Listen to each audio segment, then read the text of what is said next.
The doctors were immediately struck by an unusual burn pattern on his stomach. What they discovered next would change Stefan's life forever. Within 24 hours, the Department of National Defense, the Royal Canadian Air Force, Department of Health, and several other government agencies were involved.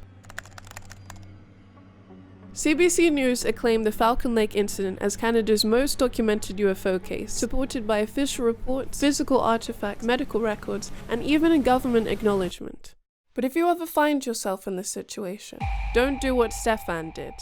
50-year-old Stefan Michalak stumbled into Missouri Cordial Hospital, plagued by a blinding headache and debilitating nausea. He was too weak to speak. The doctors were immediately struck by an unusual burn pattern on his stomach. They soon discovered it was a chemical burn, but which chemical, they were at a loss. Puzzled, they asked him to recount exactly what happened. By the time Stefan finished explaining his story, the doctors were left in a stunned silence. Within 24 hours, the Department of National Defense, the Royal Canadian Air Force, Department of Health, and several other government agencies were involved. You see, hours earlier, Stefan made a very questionable decision, one that could be seen as both utterly stupid and incredibly brave. Stefan had been at Falcon Lake, digging and searching for silver, his favorite hobby, when suddenly he heard the eerie commotion of frightened geese. As Stefan turned to investigate, his eyes widened at the sight of two glowing objects silently flying across the lake. Suddenly, one of the objects stopped midair, while the other began lowering down, changing to a more oval shape. As it landed roughly 150 feet away from where Stefan was standing, the other object shot up into the sky. But Stefan's reaction was surprising. Although he was scared, he couldn't help but feel a surge of excitement, confident that there was no actual threat. But unfortunately, this couldn't have been further from the truth. He just assumed it was a malfunctioning military experimental aircraft, making an emergency landing, and expected the pilots to step out and inspect. When they would, Stefan planned to assist as a mechanic, and hopefully learn more about the craft. So he waited. But after 30 minutes of nothing, Stefan's initial fear had faded, giving way to an overwhelming curiosity. He was about to do something crazy. You see, Stefan had already witnessed some of the worst atrocities ever committed against humanity. In Poland, the horrors of the Nazi occupation had compelled him to join the resistance and fight for freedom, a choice that had led to 18 months of hell at the Gross-Rosen concentration camp. Of the 120,000 captured, only 80,000 made it out. But even after this, he risked his safety again, this time taking a stand against the Soviets' brutality, before fleeing with his family. He was willing to go to any lengths, which might explain the madness of his next move. As Stefan approached the craft, he checked for US Air Force markings, but oddly the craft had no identifying symbols at all. That's when he noticed the surface's almost impossibly smooth texture, like colored glass, reflecting light brilliantly, and it didn't have any rivets anywhere, giving the impression that it had all been made from one enormous block of steel. Suddenly, he heard the murmur of two voices, one slightly higher in pitch than the other, but their words were indistinguishable. Wanting to make his presence known, Stefan called out, "Okay, Yankee boys, having trouble? Come out and we'll see what we can do about it." Immediately the voices stopped, leaving only the soft murmur of what sounded like a tiny electric motor running fast. Intrigued, Stefan made a very questionable decision. Slowly edging closer, he tried again in French, German, and Polish, but his efforts were met with an unsettling silence. He was about to do something wild. There was an opening near the top of the craft, emitting bright light, so placing his green lenses over his goggles, he poked his head into the opening.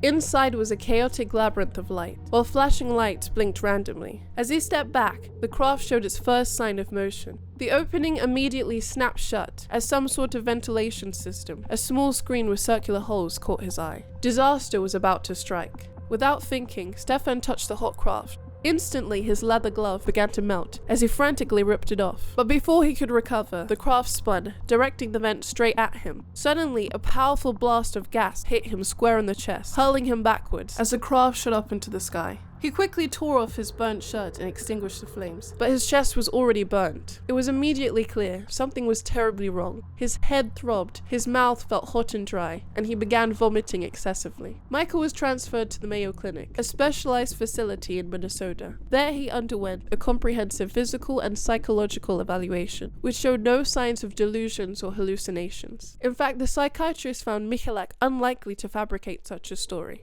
But his physical symptoms were a cause for concern. He endured blackouts, severe diarrhea, and excruciating headaches, while his body odor was overwhelming, described as a huge stink a real horrible aroma of sulfur and burnt motor, which he was also tasting in his mouth. So it was no wonder he dropped 13 pounds. Even more concerning, his lymphocyte count, a measure of immune system strength, also plummeted to dangerously low levels. And perhaps most bizarrely, the grid pattern of raised sores on his stomach returned every few months. Many of his symptoms mimicked radiation, but tests consistently ruled this out, leaving doctors unable to provide a diagnosis. But intriguingly, one physician theorized a high-pressure air blast could be the cause, which would back Michalak's story. Experts visited the site and discovered Michalak's burnt shirt and glove, along with a 15-foot barren circle devoid of moss and vegetation, while the surrounding area remained teeming with plants. What's more, the RCAF theorized that the area had been stripped by a powerful force of air, and within the circle they found even more evidence. Metal fragments seeped into the rock cracks, as if melted in by some extreme heat. Among these fragments were two W-shaped bars, each about 4.5 inches long. Immediately, officials noticed three anomalies: the metal's abnormal bends, its exceptionally high purity levels, both not typically seen in nature, and a coating of uranium on each piece, an odd combination given that uranium and silver originate from very different geological environments. What's more, this coating would require specialized chemical procedures not found in nature, so it's safe to assume the W-shaped bars were the result of some kind of artificial manipulation. Now, skeptics might argue the pieces were planted, but this would require first finding a pitchblende ore, risking serious radiation exposure, bending and cutting silver bars, and then undertaking the most complex step, coating them in uranium, which demands specialized chemical expertise. So could they have come from a UFO craft instead? Well, it's strange authorities were never able to determine the cause of these samples. With such inconclusive results, one might wonder if this is intentional, because arguably the most damning evidence was the government's bizarre response. When an MP raised the Falcon Lake case in the House of Commons that same year, the Speaker immediately blocked a government reply.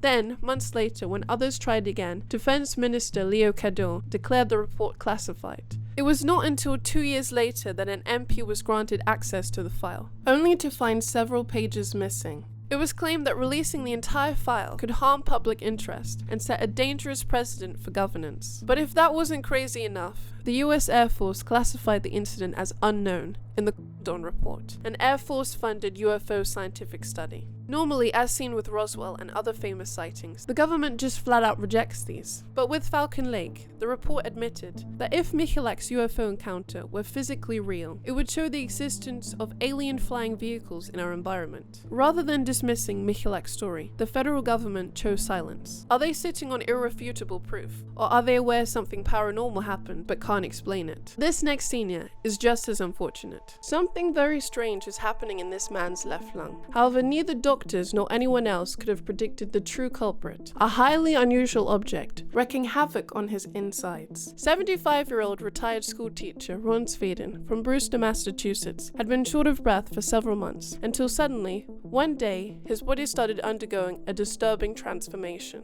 Unbeknownst to him, a foreign object was expanding in his lungs, encroaching on vital airspace. Within hours, Ron's lung collapsed and he was immediately rushed to hospital. Doctors promptly diagnosed him with emphysema, a lung disease that damages the air sacs and causes breathlessness. However, they soon realized that the true culprit was a mysterious grainy spot on his lung that left doctors scratching their heads. What was it? They didn't know. Ron spent 10 days in the hospital as doctors conducted numerous tests, until finally one doctor made a breakthrough. He discovered that while the grey spot was very much alive, it wasn't a cancerous tumor as they had maybe thought, but a sprout. That's right. When Dr. Spillane conducted a biopsy, he extracted a half-inch plant from Sweden's airway, a pea sprout. But how could a plant end up inside his lung? Well, according to doctors, a pea likely went down the wrong pipe while eating, split, and then sprouted in his lung, and once it grew to around 1.25 centimeters, this caused his lung to collapse. But that still raises the question, how could a plant grow in such an environment? Well, his emphysema likely played a role. Emphysema damages the air sacs, reducing their elasticity. This causes the airways to collapse when exhaling, acting like a one-way valve that allows air in but not out. So when Sveden accidentally inhaled the pea seed, it likely became lodged in one of these obstructed areas. But the lungs are not soil, so how could a seed spring to life there? Well, for a plant to grow, it needs warmth and moisture, conditions that the lungs coincidentally also provide. However, this was nothing compared to the horror endured by schoolteacher Artyom Sidorkin. 1 year earlier, the 28-year-old was rushed to Ishev's hospital after experiencing excruciating chest pain and coughing up. Doctors were shocked to find a sharp object deeply lodged in his lung, puncturing delicate blood vessels. The culprit? Pine needles. When doctors operated on Sidorkin's lung, they were stunned to find a 5-centimeter fir tree. But what sets this case apart is that unlike Ron's half-inch pea sprout, Artyom's pine plant was almost 4 times larger. Many medics found it inconceivable for the plant to reach such a size without any sunlight. Typically, seeds are equipped with only a small amount of energy to reach sunlight, making it difficult to explain how Artyom's pine plant grew so large. Some theorize that Artyom might have inhaled the entire 5-centimeter plant. But how this could have actually happened remains a mystery. But our bodies can get even stranger. This is not photoshopped. This is Ella Harper, the star of the Nickel Plate Circus. For her act, she was essentially used as a prop, placed next to a camel on stage, leading many to believe she was literally half camel. But in reality, she suffered from a rare and still relatively unknown condition called congenital geno-recurvatum, an advanced knee joint deformity, where the knee bends the wrong way. And still today, we're not sure exactly what causes it. For Ella, it was quicker and easier to walk on all fours and to balance upright on 2 reverse knees. But she endured daily cruelty. After joining the circus at just 12 years old, she became the target of constant cruel comments from customers. But she ended up getting the last laugh, because it turns out Ella was a savvy businesswoman. She managed to negotiate a weekly salary of $200, which is equivalent to $6,200 in today's money. And incredibly, at just 16 years old, she was able to retire. To top it off, she found love at 35. But not everyone is so fortunate. In 2003, an unsettling discovery was made behind a church in the ghost town of La Noria, Chile. Wrapped up in a white cloth within a leather pouch, they found her, Atta. Atta has an unusually long angular skull, pronounced slanted eye sockets, and 10 ribs instead of 12. But the most puzzling aspect for scientists was her advanced level of aging. Despite being only a 6-inch fetus, her bones resembled those of a 6 or 7-year-old, complete with a full set of teeth. Normally, babies are born with soft cartilage that slowly turns into bone. But in Atta's case, this process seemed to have accelerated at an astronomically rapid pace. Immediately, this story made news all over the world, but not for reasons you might expect. Atta was immediately labeled as an extraterrestrial, before any scientific studies were conducted. Photographs of her were heavily peddled to promote tourism in the local area, as she was displayed in various UFO exhibitions and resold several times in the black market. This would really not age well, given the context of what we're about to uncover. But the question still remained. What was she, and why did she look like this? Curious, DNA expert Gary Nolan undertook a genomic study. While he discovered that Atta was indeed human, some of her mutations were very much alien to science. Some were so novel, in fact, that they had never been seen in humans before, and even more astonishing was the sheer number of mutations. Nolan identified 64 potentially harmful mutations, while typically humans carry only 1 or 2, and these anomalies didn't stop there. In a far more shocking twist, it turns out that Atta's parents might still be around today, because researchers determined that Atta isn't an ancient fossil as initially thought. She's actually only 40 years old.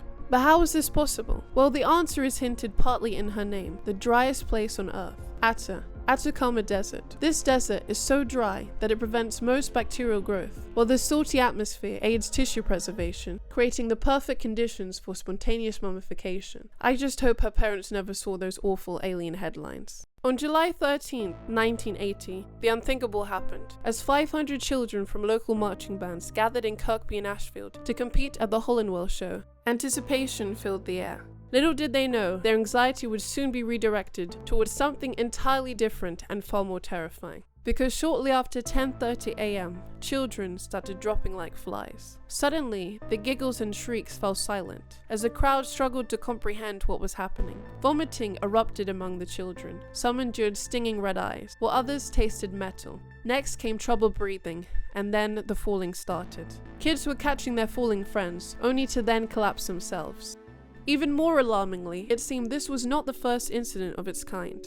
8 years earlier, and 180 miles away, the quiet town of Hazelrig witnessed an eerily similar incident. During another marching band festival, 168 children also suddenly collapsed. EMTs were puzzled to find that the children's abdominal pain only vanished once they'd left the field. A coincidence? I'm not so sure. Back at Hollandwell, chaos erupted as 4 local hospitals were thrown into red alert. More than 400 people were urgently rushed to medical facilities, and among them, 9 children had symptoms so severe they had to be kept overnight. But what could have caused hundreds of people to collapse?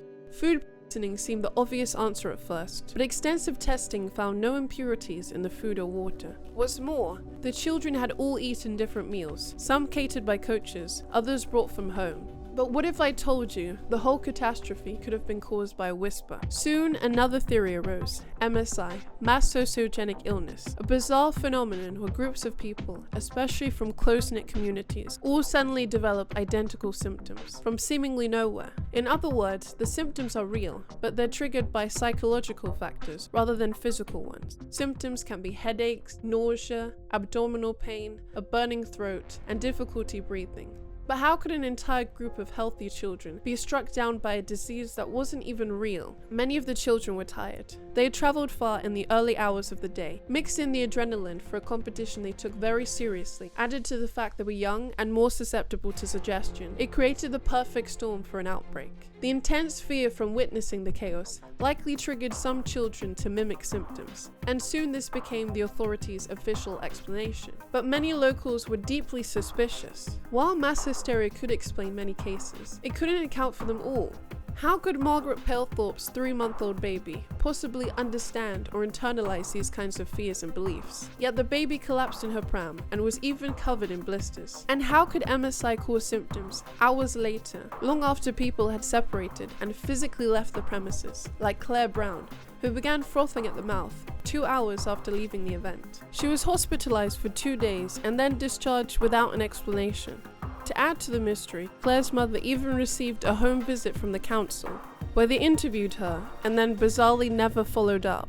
It seemed this was more than just a case of imagination. Band leader Judy Vaughan noticed something odd about her children's costumes that day. While washing them, her husband, who worked at a carbonization plant, detected an unmistakable chemical smell emanating from the clothes. Something more sinister had to be at play, and witness reports corroborated this suspicion. Some reported seeing an ominous cloud of gas covering the field, just moments before the incident, while others mentioned an odd taste in the air, or a smell resembling onions or bleach. Around the same time, strange reports surfaced. One chilling account described seeing inhalation of organic poison written on a child's hospital notes, and in another instance, a Hollandwell victim, Terry Bingham, was allegedly given a sealed letter to take to his doctor. Using steam, Terry cleverly opened the letter without leaving a trace, and its contents disturbed him. According to him, it stated that the cause was some sort of poisoning. But what could this chemical be?